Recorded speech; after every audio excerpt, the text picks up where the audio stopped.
رب صل بسم اللہ الرحمن الرحیم۔ سورہ نساء کا رکوع نمبر 20 اور 15ویں پارے کا رکوع نمبر 17 چل رہا تھا۔ اس رکوع کا لفظی ترجمہ مختصر گرامر کے ساتھ ہو چکا اور اس کی جو پہلی آیت ہے اس کی تفسیر چل رہی تھی، یہاں تک ہو چکا تھا یکن غنیا او فقیرا فاللہ اولی بہما۔ اس کی تفسیر میں نے بیان کی تھی پچھلے ایپیسوڈ میں کہ اگر جس کے خلاف تم گواہی دے رہے ہو یا انصاف کی بات کر رہے ہو، اگر وہ غنی ہے یا فقیر ہے تو اس کی پرواہ مت کرو، اللہ اس کا زیادہ حقدار ہے، اللہ اس کے زیادہ قریب ہے۔ پھر بھی اللہ تمہیں حکم دے رہا ہے کہ تم اگر اس کے خلاف گواہی بنتی ہے تو تمہیں دینی پڑے گی۔ فلا تتبعوا الہویٰ، پس خواہشات کی پیروی مت کرو، ان تعدلوا کہ تم حکم عدولی شروع کر دو، یعنی ظلم شروع کر دو۔ تو یہ بھی خواہشات کی پیروی ہے نا کہ آپ مالدار کی طرف آپ جا رہی ہے طبیعت اور آپ کو یہ لگ رہا ہے یہ بیچارہ رسوا ہو جائے گا، تو یہ بھی انسان کا دل اس پہ آمادہ نہیں ہوتا، یا فقیر پہ ترس آ رہا ہوتا ہے کہ ہائے بیچارہ پہلے ہی فقیر ہے اور اس کا تو بیڑا غرق ہو جائے گا اگر میں نے اس کے خلاف گواہی دی۔ تو یہ بھی ایک اپنی خواہش ہی ہوتی ہے جس کی بیس پہ انسان عدل کا دامن چھوڑ دیتا ہے۔ تو اللہ نے فرمایا خواہشات کی پیروی مت کرو اور ظلم مت کرو۔ وَإِن تَلْوُوا أَوْ تَعْرِضُوا، اور اگر تم بات کو گھماؤ گے، غلط بیانی سے کام لو گے یا حق سے اعراض کرو گے، یعنی حق کے اظہار سے اگر تم اعراض کرو گے یعنی گواہی کو چھپاؤ گے، فَإِنَّ اللَّهَ كَانَ بِمَا تَعْمَلُونَ خَبِيرًا، تو دنیا کو بیوقوف بنایا جا سکتا ہے لیکن اللہ تمہارے عمل سے باخبر ہے۔ تو یہ جو آخرت کا تصور ہے نا اور اپنے اعمال کی جواب دہی کا خوف، یہ انسان کو صحیح راستے پر چلنے پر مجبور رکھتا ہے۔ آگے ارشاد فرمایا یا ایھا الذین آمنوا آمنوا باللہ ورسولہ والکتاب الذی نزل علی رسولہ، اے ایمان والو اللہ پر ایمان لاؤ، اس کے رسول پر، اس کتاب پر جو اس نے نازل کی ہے۔ سوال پیدا ہوتا ہے بھائی ایمان والے تو کہتے ہی اس کو ہیں جو اللہ پر اور اس کی کتاب پر، اس کے رسولوں پر اور پچھلی آسمانی کتابوں پر ایمان لے کر آئیں، تو کیا مطلب کہ اے ایمان والو ان سب چیزوں پر ایمان لاؤ؟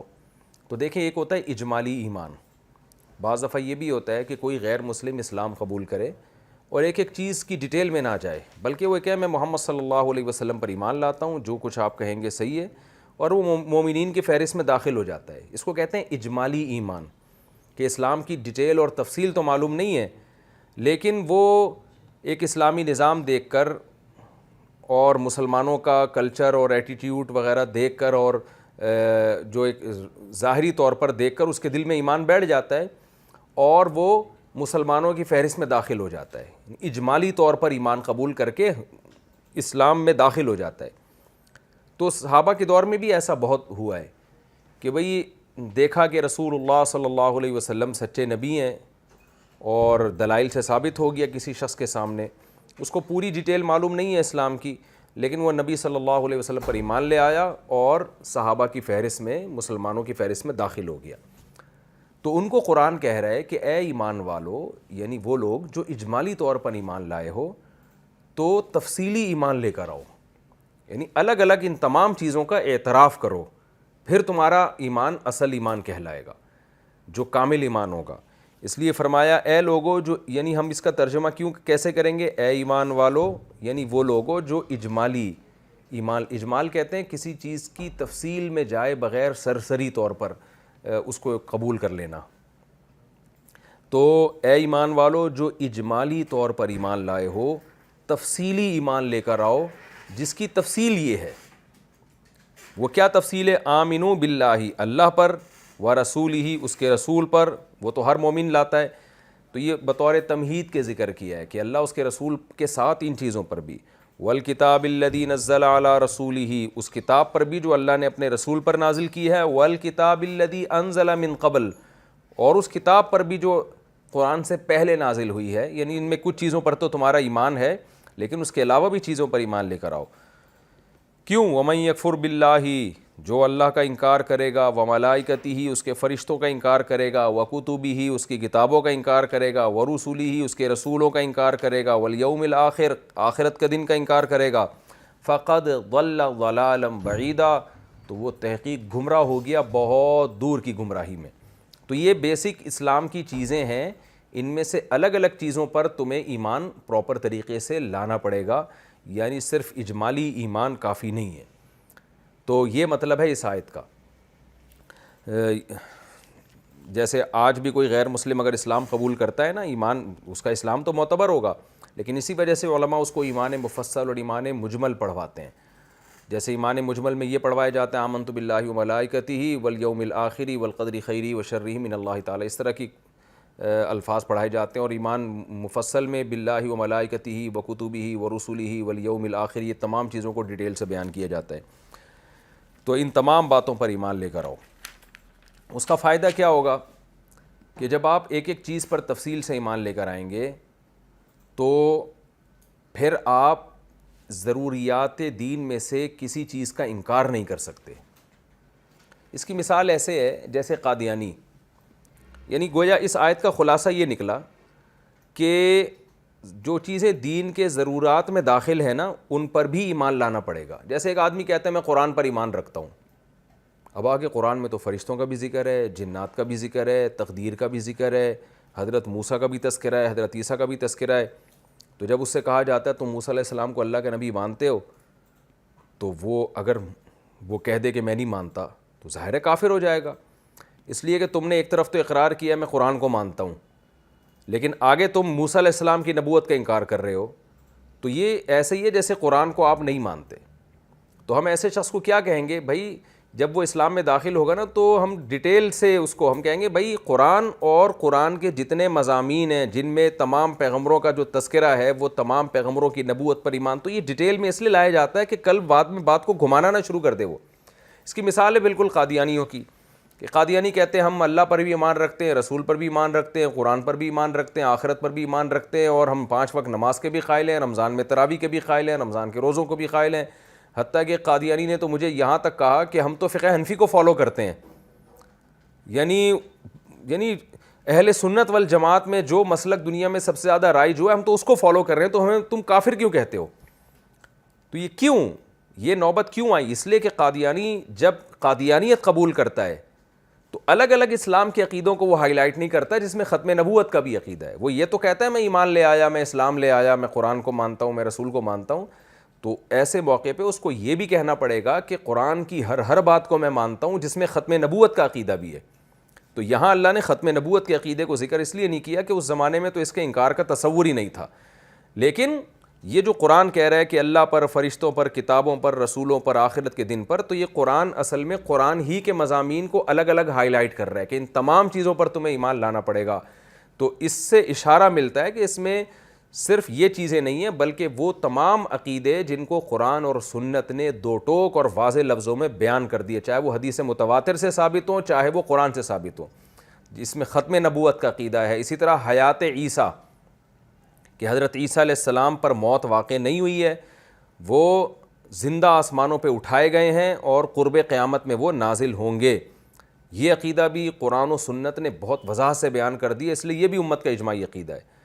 تو صرف اجمالی ایمان لے آنا یہ اس لیے کافی نہیں ہوگا کہ اگر آپ اس کے ساتھ تفصیلی ایمان نہیں لے کر آتے تو شیطان آپ کو بعد میں بہکا سکتے. دیکھیں مسلمان تو ہو جائے گا وہ، اگر کوئی غیر مسلم ہمارے پاس آ کے یہ کہتا ہے، اس کو ان عقیدوں کا علم نہیں ہے، وہ کوئی ہندو آ کے کہتا ہے میں اسلام قبول کرتا ہوں اور زیادہ ڈیٹیل میں نہیں جاتا وہ اور لا الہ الا اللہ کا اقرار کر لیتا ہے، تو ہم اس کو مسلمان ہی سمجھیں گے. تو ایسے لوگوں کو قرآن کیا کہے گا، ایسے غیر مسلموں کو، کہ تم اسلام میں تو داخل ہو گئے ہو لیکن ان تمام چیزوں پر ایمان تمہیں لانا پڑے گا. کیونکہ اس بات کا امکان موجود ہے کوئی غیر مسلم مسلمان ہو اور کہ میں ایمان لے آیا، میں اسلام قبول کرتا ہوں، تو ٹھیک ہے ہم اس کو مسلمان مانیں گے، لیکن کل وہ کہتا ہے کہ جی میں ختم نبوت کو نہیں مانتا، یہ میں فرشتوں کو نہیں مانتا. تو ہم اس سے کہیں گے نا کہ یار تم نے تو جب اسلام قبول کیا ہے تو فرشتے اور ختم نبوت تو اس میں خود بخود داخل ہیں. تو شیطان اس کو ورغلا سکتا ہے اور وہ یہ کہہ سکتا ہے، لفاظی کر سکتا ہے کہ میں نے جب اسلام قبول کیا تو اس میں میرے ذہن میں فرشتے اور آخرت کا مسئلہ تھا ہی نہیں، ختم نبوت کا مسئلہ تھا ہی نہیں. تو اس لیے ایسے موقع پہ ہم اسے کہیں گے کہ بھائی جب تم اسلام قبول کرو گے نا تو اس کی تمام تفصیلات کے ساتھ قبول کرو گے تو وہ معتبر ہوگا. اسی وجہ سے جب کوئی غیر مسلم اسلام میں داخل ہوتا ہے تو احتیاطاً یہ تمام اسلام کے ضروری عقیدے اس سے زبان سے کہلوائے جاتے ہیں. اور یہاں تک علماء نے بیان کیا ہے کہ کوئی غیر مسلم جب اسلام میں داخل ہوگا تو کچھ تو عقیدے ایسے ہیں جو ہر غیر مسلم کی زبان سے ہم کہلوائیں گے. کوئی بھی جب غیر مسلم مسلمان ہو رہا ہے تو ہم کیا کہیں گے بھائی؟ بولو آمنت باللہ، میں اللہ پر ایمان لایا، و ملائکتی، فرشتوں پر، و کتبہ، تمام آسمانی کتابوں پر، تمام پیغمبروں پر، والیوم الآخر، اور آخرت کے دن پر، اور تقدیر اچھی اور بری دونوں قسم کی تقدیریں اللہ کی طرف سے ہوتی ہیں، اور موت کے بعد کی زندگی پر۔ یہ تمام غیر مسلموں سے یہ اقرار کروایا جاتا ہے۔ اور کچھ اقرار ایسے ہیں جو اسپیسیفک خاص قسم کے غیر مسلموں سے، مثلا جب قادیانی اسلام قبول کرے گا تو ان عقیدوں کے اقرار کے ساتھ اس سے یہ بھی کہلوایا جائے گا کہ میں مرزا غلام احمد قادیانی کو جھوٹا اور کذاب اور دجال سمجھتا ہوں، اور جو بھی مرزا غلام احمد قادیانی کو نبی مانتا ہے میں اسے کافر سمجھتا ہوں۔ علماء کہتے ہیں جب کوئی قادیانی اسلام قبول کرے گا تو اس سے یہ بھی زبان سے کہلوایا جائے گا، اور یہ استدلال انہی آیتوں سے کیا ہے تاکہ وہ بعد میں بات کو گھما نہ سکے۔ کوئی ہندو جب مسلمان ہوگا تو ایمان مفصل والی دعا اس سے پڑھوائی جائے گی، لیکن ساتھ میں اس سے یہ بھی کہلوایا جائے گا کہ میں بتوں کی عبادت کو کفر سمجھتا ہوں، میں بتوں کی عبادت جو پتھر کے بنے ہوئے بت ہیں ان سے میں بری و ذمہ ہوتا ہوں، میں گائے کو مقدس نہیں مانتا۔ کوئی عیسائی اگر مسلمان ہوگا تو اس سے یہ ایمان مفصل پڑھوانے کے بعد یہ بھی اقرار کروایا جائے گا کہ میں اس بات کا اقرار کرتا ہوں کہ حضرت عیسیٰ ابن مریم اللہ کے بیٹے نہیں ہیں، اور حضرت مریم کے بطن سے اللہ نے عیسیٰ کو پیدا کیا بغیر باپ کے، یہ اللہ کی قدرت کی دلیل ہے، اور حضرت عیسیٰ ابن مریم نہ اللہ کا جزو ہیں نہ اللہ کے بیٹے ہیں۔ تو جو بھی غیر مسلم جب اسلام قبول کرے گا نا تو اس سے تفصیل میں ان عقیدوں کا اقرار کروایا جاتا ہے جس کے بارے میں یہ خطرہ ہے کہ کل کوئی یہ شیطان اس کو ورغلائے نہ، یا یہ کہیں ہمارے ساتھ دھوکہ نہ کر رہا ہوں۔ اور اسی وجہ سے علماء کہتے ہیں کہ آج جب کوئی غیر مسلم کلمہ پڑھے گا تو اس سے ختم نبوت کا اقرار بھی کروایا جائے گا، تاکہ اس کو یہ پتہ چل جائے کہ اسلام ختم نبوت کے عقیدے کے بغیر کامل نہیں ہوتا، بلکہ کامل کیا قبول ہی نہیں ہوتا۔ تو ختم نبوت کا اقرار بھی اس سے کروایا جائے گا، کیونکہ قادیانی اس میں پھر دھوکہ دے سکتے ہیں، مغالطہ کر سکتے ہیں۔ تو اس لیے اللہ نے فرمایا ایمان والو تم اللہ پر ایمان لے کر آؤ، اس کے رسولوں پر، اس کی کتاب پر، اور ان کتابوں پر جو پہلے نازل ہوئی ہیں، اور جو اللہ فرشتوں کا، کتابوں کا اور آخرت کا اور رسولوں کا انکار کرے گا وہ بہت بڑی گمراہی میں پڑ گیا۔ تو ان تمام چیزوں کے اقرار کے بعد کیا ہوگا کہ پھر آپ یعنی کفر کا راستہ آپ کے لیے بند ہو جائے گا، اور پھر آپ اللہ کو حقیقی معنوں میں فالو کریں گے، اور پھر اس کے تمام احکام کو فالو کرنا آپ کے لیے آسان ہو جائے گا، جو احکام اللہ تعالیٰ قرآن میں مختلف مقامات پر دیتے رہے ہیں۔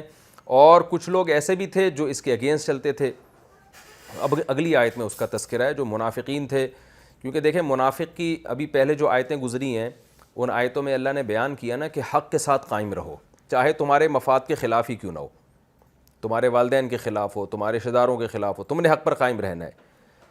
تو جن میں منافقت ہوتی ہے وہ حق پر قائم نہیں رہتے، وہ ہمیشہ اپنے مفاد کو دیکھتے ہیں۔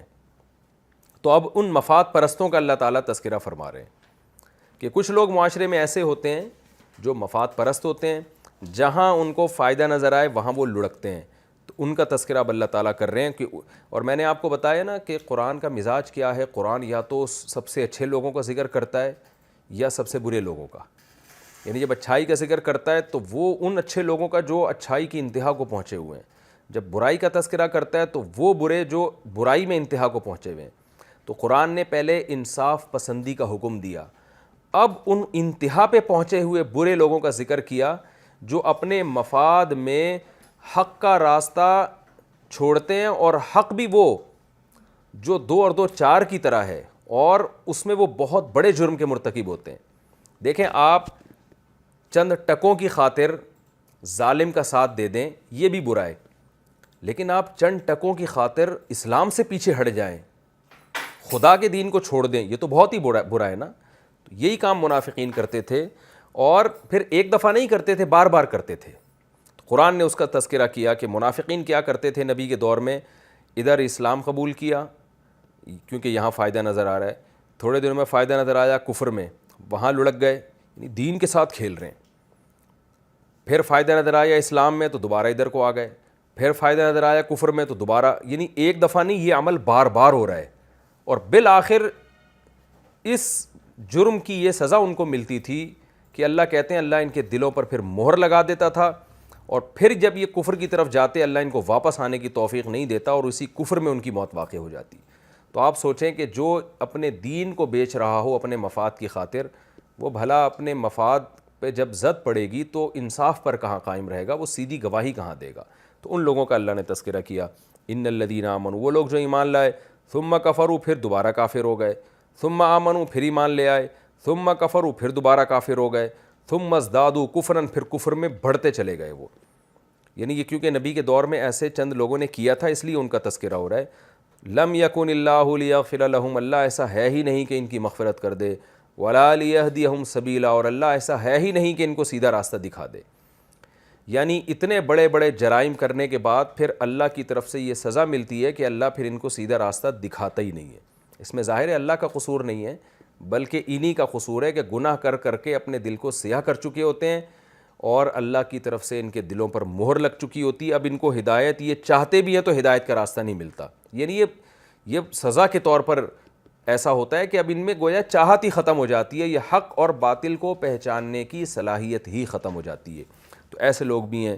اور اللہ نے پھر ایسے لوگوں کے بارے میں نبی کو حکم دیا کہ اے نبی، بشر المنافقین، ایسے منافقوں کو آپ خوشخبری سنا دیں، بِأَنَّ لَهُمْ عَذَابًا أَلِيمًا، کہ ان کے لیے دردناک عذاب ہے.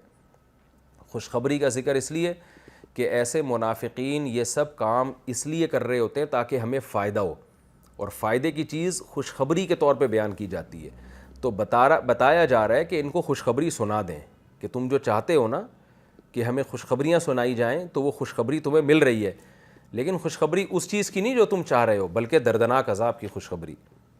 الذین یتخذون الکافرین اولیاء من دون المؤمنین، یہ وہ لوگ ہیں جو مومنین کو چھوڑ کر کافروں کو دوست بناتے ہیں. یعنی یہ انصاف پہ قائم نہیں رہتے. اللہ نے حکم دیا نا رکوع کے شروع میں، ایمان والو انصاف پر قائم رہو، تو اسلام بھی تو ایک انصاف کی بات ہے نا. تو یہ کیا کرتے ہیں، یہ مومنین کو چھوڑ کر کافروں کو دوست بنا لیتے ہیں، انصاف پر قائم نہیں رہتے، مفاد کافروں پہ نظر آتے ہیں تو ان کو دوست بناتے ہیں. ایبتغون عندہم العزہ، اللہ فرماتے ہیں کیا ان کے پاس تم عزت کی تلاش میں جاتے ہو کہ ہمیں وہاں عزت ملے گی، کافروں کا غلبہ ہے. فإن العزة للہ جمیعا، تو عزت تو صرف اللہ کے لیے، یعنی اللہ مالک ہے عزت کا، وہ جس کو چاہے عزت دے. تو تم عزت کی خاطر اگر کافر سے دوستی لگاتے ہو تو یہ تمہاری خوش فہمی ہے. عزت اللہ کے ہاتھ میں ہے، اس کو راضی کرو گے تو وہ عزت دے گا تمہیں، اور اس کو راضی نہیں کرو گے تو یہ عزت پائیدار نہیں ہے. جو جس چیز کا مالک ہوتا ہے اس سے وہ چیز حاصل کی جاتی ہے، اس کو ناراض کر کے اگر وہ چیز حاصل کرنے کی کوشش کی جائے تو وہ کبھی بھی پائیدار نہیں ہوتی. تو یہاں اللہ تعالیٰ نے مومنین کو چھوڑ کر کافروں سے دوستی لگانے سے منع کیا ہے. تو اس دوستی سے وہ دوستی مراد ہے جس میں مومنین کے مفاد پہ زد پڑتی ہو. وہ دوستی مراد نہیں ہے کوئی آپ کا ہندو کولیگ ہے، وہ آپ اس کے ساتھ اچھی گپ شپ لگاتے ہیں، کوئی عیسائی ہے جو، یا آپ کا ریلیٹیو ہے، کوئی غیر مسلم آپ کا دوست ہے، یا آپ کا کوئی کاروباری معاملہ ہے اس سے آپ کی دوستی ہوتی ہے. اس سے یہ والی دوستی مراد نہیں ہے. اس سے وہ دوستی ہے جو منافقین لگایا کرتے تھے کہ جنگیں ہو رہی ہیں تو ظاہر ہے اس میں آپ کو مسلمانوں کا ساتھ دینا ہے، اور آپ کیا کر رہے ہیں اس میں کافروں کے ساتھ دوستیاں بڑھا رہے ہیں، ان کے مفاد میں کام کر رہے ہیں. یہ حرام اور یہ ناجائز ہے، اور یہ پہلے بھی ناجائز تھا یہ والی دوستی، اور یہ آج بھی ناجائز ہے. یعنی کون سی دوستی، اس کا خلاصہ یہ نکلے گا کہ وہ دوستی جس میں آپ مظلوم کے بجائے ظالم کا ساتھ دیں، وہ دوستی جس میں آپ حق پرستوں کے بجائے باطل لوگوں کا ساتھ دیں. فرمایا وَقَدْ نَزَّلَ عَلَيْكُمْ فِي الْكِتَابِ، اللہ تو تم پر کتاب میں یہ بات نازل کر چکا ہے کہ جب تم اللہ کی آیات کے بارے میں سنو کہ ان کا انکار کیا جا رہا ہے یا ان کا مذاق اڑایا جا رہا ہے تو ایسے لوگوں کے ساتھ مت بیٹھا کرو. یعنی اللہ فرماتے ہیں ہم تو پہلے یہ بات تمہیں بتا چکے ہیں. سورہ انعام میں اللہ نے فرمایا وَإِذَا رَأَيْتَ الَّذِينَ يَخُوضُونَ فِي آيَاتِنَا، سورہ یعنی مکی آیت ہے یہ، سورہ انعام کی، مکہ میں نازل ہوئی، اور یہ جو سورت ہم پڑھ رہے ہیں یہ مدینہ کی ہے. تو اللہ فرماتے ہیں ہم پہلے کتاب میں نازل کر چکے ہیں. وہ کیا نازل کیا سورہ انعام میں کہ جب تم ان لوگوں کو دیکھو جو ہماری آیتوں کا انکار کر رہے ہیں، جھٹلا رہے ہیں، مذاق اڑا رہے ہیں، تو ان کے ساتھ مت بیٹھا کرو. اذا رأيت الذين يخوضون في آياتنا فاعرض عنهم حتى يخوضوا في حديث غيره، جب تک کہ وہ کسی اور بات میں مشغول نہ ہو جائیں. تو یہ حکم پہلے نازل ہو چکا ہے. تو اللہ منافقین کو بتا رہے ہیں کہ تم ظاہری طور پر جب اسلام کا دعویٰ کرتے ہو تو قرآن کی ان سری آیتوں کا کیسے انکار کرتے ہو؟ انکار کا مطلب ان پر عمل کیوں نہیں کرتے؟ تم جب کافروں کے ساتھ جا کے بیٹھتے ہو، وہ تو اسلام کا مذاق اڑاتے ہیں، ان کی محفلوں میں نبی کا مذاق اڑایا جاتا ہے، ان کی محفلوں میں یہ بتایا جاتا ہے کہ اسلام غلط مذہب ہے، اور تم لوگوں کو پتہ بھی ہے اور تم وہاں چپ کر کے بیٹھے رہتے ہو. تو اللہ نے کہا ہے کہ ایسے موقع پہ ان کے ساتھ مت بیٹھو. اسی کا قرآن میں تذکرہ کیا کہ اللہ نے تم پر کتاب میں نازل کر دیا ہے کہ ان اذا سمعتم آیات اللہ یکفر بہا، کہ جب اللہ کی آیات کا انکار کیا جائے، اس کا مذاق اڑایا جائے، فلا تقعدوا معهم، ان کے ساتھ مت بیٹھو، حتی یخوضوا فی حدیث غیری، جب تک کہ وہ کسی دوسری بات میں مشغول نہ ہو جائیں. انکم اذا مثلہم، اس لیے کہ اگر ایسا ہوا تو تم بھی انہی جیسے ہوگے. کسی کو گناہ میں دیکھ کر آپ کو اس گناہ پہ روکنے کی قدرت بھی ہو، پھر بھی آپ نہ روکیں، تو اس کی علامت ہے آپ میں اور ان میں کوئی فرق نہیں ہے. ان اللہ جامع المنافقین والکافرین فی جہنم جمیعا، اللہ نے پھر مسلمانوں کو تسلی دی، فرمایا اللہ ان منافقین اور کافر جن کے ساتھ یہ منافقین بیٹھتے ہیں نا اور اسلام کا مذاق اڑاتے ہیں، ان سب کو اللہ اکٹھے کا مطلب ان دونوں کو اللہ جہنم میں ڈالے گا، جمع کرے گا. جمع کرنے کا مطلب دخول میں دونوں جمع ہوں گے، جہنم میں داخل ہونے میں. یہ نہیں کہ درجات ایک جیسے، درجات تو ظاہر ہے قرآن میں آتا ہے کہ منافقین نچلی جہنم میں ہوں گے، کافر اوپر کی جہنم میں ہوں گے، یعنی منافقین کو کافروں سے زیادہ عذاب دیا جائے گا. تو اس آیت سے پتہ چلتا ہے کہ کسی بھی محفل میں جہاں دین کا مذاق اڑایا جا رہا ہو، شریعت کا مذاق اڑایا جا رہا ہو، یا اللہ کی کھلے عام نافرمانی کی جا رہی ہو، یعنی مذاق کبھی عمل سے اڑایا جاتا ہے، کبھی قول سے. عمل سے بھی مذاق اڑایا جاتا ہے، کھلے عام شریعت کی دھجیاں اڑائی جا رہی ہیں شرعی احکام کی، جیسے ناچ گانے کی محفلیں، ڈانس کی محفلیں، شراب کباب چل رہی ہے، اس میں مس گیدرنگ میں ایک بے حیائی کا ایک طوفان بدتمیزی ہے. تو یہ زبان سے تو نہیں لیکن عمل سے مذاق اڑایا جا رہا ہے. تو ایسی محفل میں بھی علماء نے اسی آیت سے استدلال کیا ہے کہ کسی کے لیے بیٹھنا جائز نہیں ہے.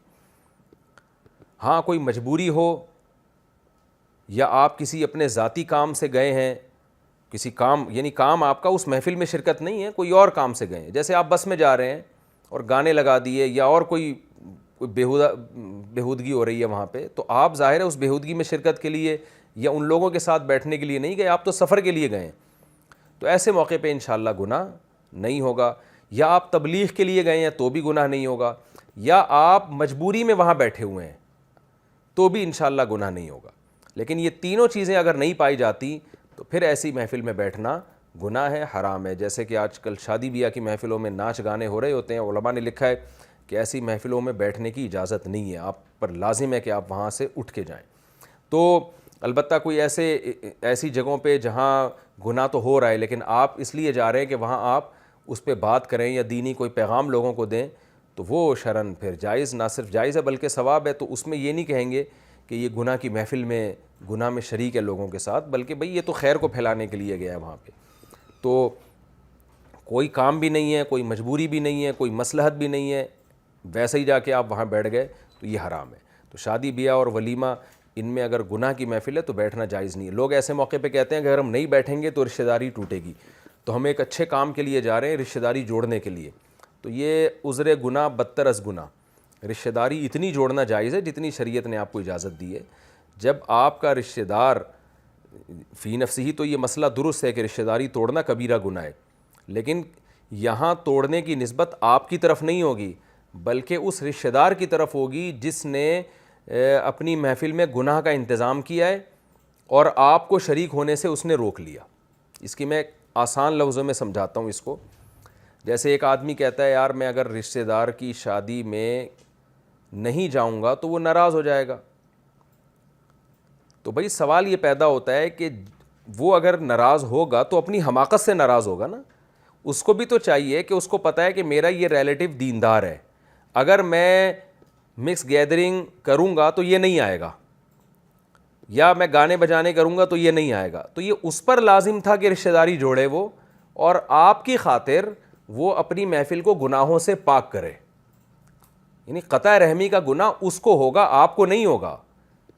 لوگ کیا کر رہے ہوتے ہیں کہ گناہ کی محفل میں شریک ہو رہے ہوتے ہیں کہ اگر ہم نہیں شریک ہوئے تو ہماری اماں ناراض ہو جائیں گی، ہمارے ابا ناراض ہو جائیں گے. تو بھائی وہ ابا پر لازم تھا کہ اپنے بیٹے کو ناراضی سے بچانے کے لیے شریعت کے حکم کو فالو کرتے.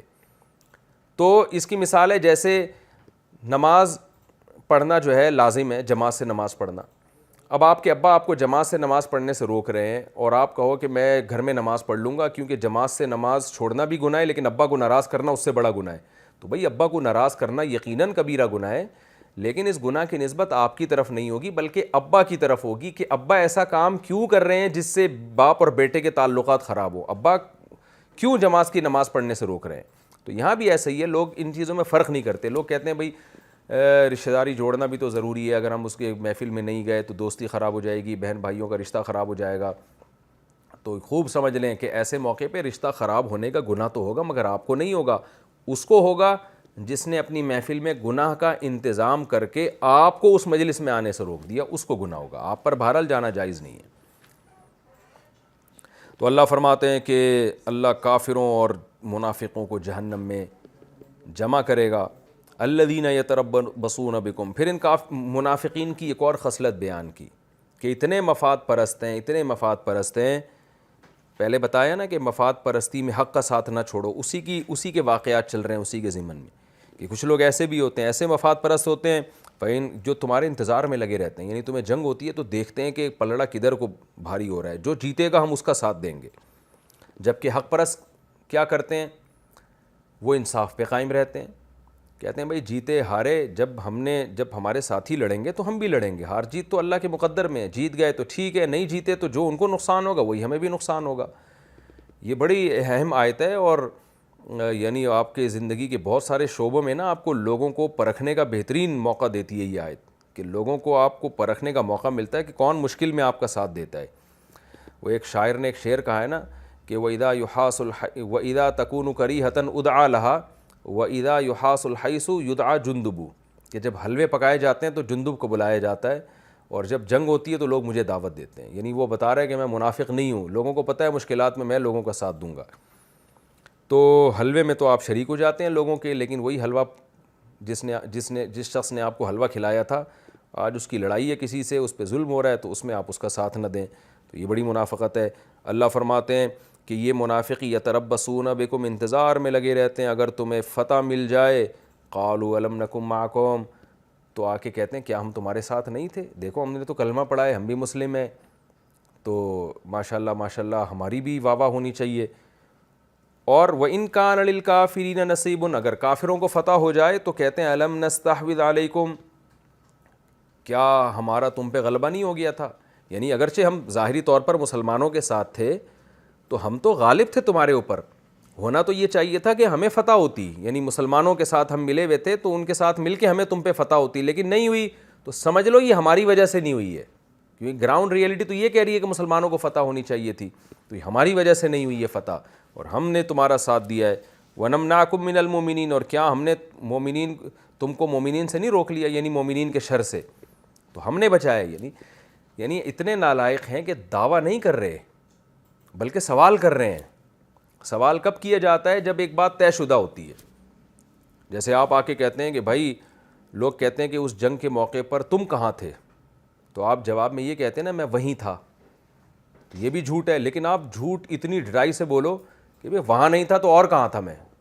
یعنی یہ تو بات تو طے شدہ ہے، میں تو جنگ میں ہوتا ہی ساتھ ہوں. تو منافقین جھوٹ بولتے ہیں اتنی ڈٹائی کے ساتھ کہ یہ نہیں کہہ رہے کہ ہم نے مومنین کے شر سے تمہیں روک لیا ہے، بلکہ کہہ رہے ہیں ہمارے علاوہ اور کون ہے بھائی روکنے والا، کیا ہم نہیں تھے؟ تو یہ بھی ایک جھوٹے آدمی کی خصلت ہے کہ وہ جھوٹ اتنے کانفیڈنس اور اتنی ڈٹائی کے ساتھ بولتا ہے کہ سامنے والا اس کے کانفیڈنس کو دیکھ کے یقین کرنے لگتا ہے. تو یہ بھی جو پرلے درجے کے منافق ہوتے ہیں نا وہ بڑے کانفیڈنس کے ساتھ غلط بات کرتے ہیں. اس آیت سے ہمیں یہ بھی پتہ چلتا ہے. آگے اللہ فرماتے ہیں دیکھو دنیا میں تو تم ایک دوسرے کو بیوقوف بناتے رہو گے، لیکن فاللہ یحکم بینکم یوم القیامہ، اللہ ہے قیامت کے دن فیصلہ کرے گا تمہارے درمیان، سب بتا دے گا کون صحیح تھا کون غلط تھا.